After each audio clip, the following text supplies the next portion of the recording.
நபி ஸல்லல்லாஹு அலைஹி வஸல்லம் அவர்களிடம் நான் சொன்னபோது ஒரு சம்பவத்தை சொல்லி சொல்கிறாங்க.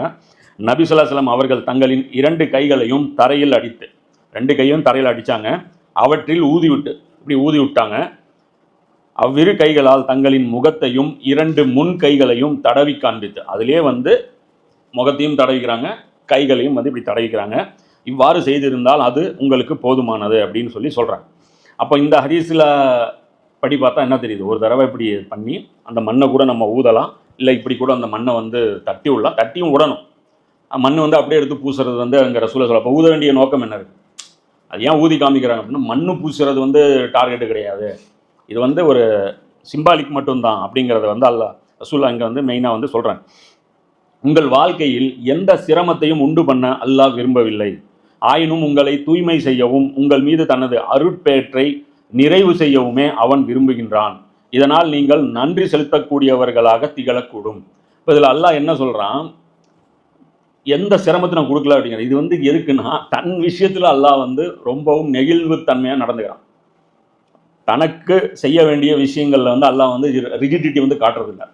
அதே அல்லாஹ்வுடைய வேறு சில உத்தரவுகள் இருப்பார். இந்த பூமியில் ஒழுங்கமைப்பு குலைக்காமல் இருக்கணும், பூமியுடைய ஃபசாது நடக்காமல் இருக்கணும், இது சார்ந்த விஷயங்களில் பார்த்தீங்கன்னா பலவீனர்கள் நிறைய பேர் பாதிக்கப்படுவாங்க. அதில் அல்லாஹ் கடுமையாக தண்டிக்கக்கூடியவன், கடுமையாக பிடிக்கக்கூடியவன். இப்போ அது எல்லாம் ஃப்ளெக்சிபிலிட்டி அவ்வளோ கொடுக்குறாங்க. இதெல்லாம் ஏன் அப்படின்னா, அது தீனுடைய அந்த இது. அதே மற்ற மதங்கள் எல்லாம் பார்க்கும்போது, நீங்கள் இஸ்லாத்தையே மதமாக்கணுங்கிட்டையும் பார்க்கும்போது இதில் ரொம்ப ரிஜிடிட்டியாக அவங்க ஃபாலோ பண்ணுவாங்க, பயங்கர தீன்தாரியாக காமிச்சுக்குவாங்க.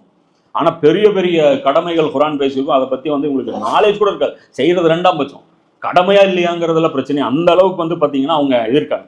சரி, ஏன் அல்லாஹ் இதை மெயின்டைன் பண்ண சொல்கிறான்? எதுக்கா சரி இதையும் பண்ணாமல் விட்டுருக்கலாம்ல? ஏன் இப்போ இதனால் என்ன நடந்துற போகுது? எதுக்கு அல்லாஹ் சொல்கிறான் அப்படின்னா, அல்லாஹ் சொல்கிறான், நீங்கள் இங்கே தீன் கம்ப்ளீட் ஆகுது. தீன் கம்ப்ளீட் ஆகும்போது அல்லாஹ்வுடைய இது என்ன அப்படின்னா, மனிதனை ஒரு உள்ளமும் தூய்மையாகணும், உடலும் தூய்மை பண்ணணும், உங்களை தூய்மை செய்யவும். அதாவது உங்களை தூய்மைப்படுத்துறது அல்லாஹ் விரும்புகிறான்.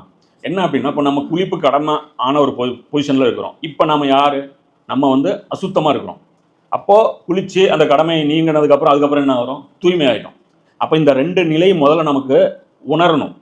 புரியுதா? அப்போ தண்ணி இல்லை அப்படிங்கிறதுனால நம்ம என்ன பண்ணிடக்கூடாது? சுரணை இல்லாமல் இருக்கக்கூடாது. அதனால் டிஃப்ரெண்ட் பண்ணணும். தூய்மையும் அசுத்தமும் உங்களுக்கு எந்நேரமும் அந்த அவேர்னஸ் உங்களுக்கு இருந்துகிட்டே இருக்கணும். 2 சூழ்நிலையும் வித்தியாசப்படுத்தி நீங்கள் பார்க்கணும். அது தக்குவா.